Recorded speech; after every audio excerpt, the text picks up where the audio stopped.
వాళ్ళకి సక్రమంగా ఇవ్వాల్సిన బాధ్యత రెవెన్యూ డిపార్ట్మెంట్ కావచ్చు, సర్వే డిపార్ట్మెంట్ కావచ్చు చేయవలసింది. దాంట్లో మనకి ఐవీఆర్ఎస్ కింద ఎవరైతే అప్లికేషన్స్ పెట్టుకున్నారో వారికి ఫోన్ కాల్స్ వెళుతూ ఉన్నాయి.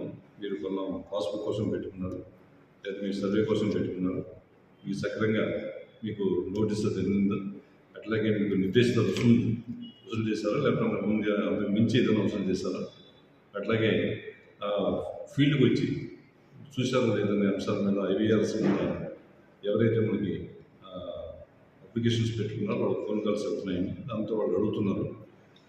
దాని మీద కొంతమంది అసంతృప్తిగా సమాధానం చెప్తున్నారు, కొంతమంది అయితే బాగానే జరిగిందని చెప్తున్నారు.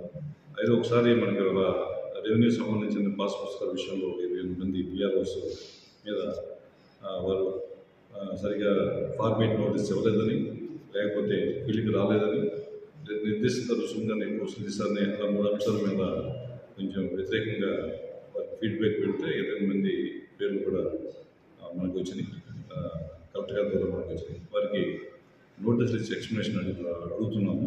మీ మీద ఇట్లా వ్యతిరేకంగా వచ్చింది అని అడుగుతున్నాము. వాళ్ళ సబ్జెక్షన్ కూడా 1/1 ఇస్తున్నారు.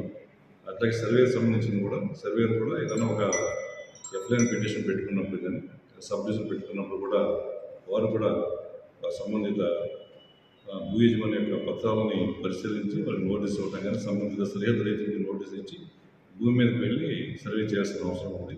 ఆ విషయంలో కూడా కొంత వ్యతిరేకత, భూమి మీదకి రాలేదని, లేకపోతే నోటీసు మాకు ఇవ్వలేదని, లేదా నిర్దిష్ట రుసుములను ఎక్కువ వసూలు చేసుకున్నారనే విషయాల మీద కంప్లైంట్ 30 మంది మీద వచ్చినాయి. బీఆర్ఓస్ కూడా, విలేజ్ సర్వేల మీద కూడా.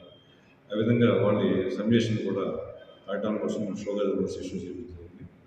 వారు ఇచ్చే సబ్జెక్షన్ ప్లస్ మనం నేరుగా వాళ్ళ ఎవరైతే ఇప్పుడు మనకి ఎఫెక్టెడ్గా ఉన్నారని చెప్పి అనుకుంటామో వారితో కూడా ఒకసారి మరి ఎంత మేరకు ఇది వాస్తవం అనేది కూడా మనం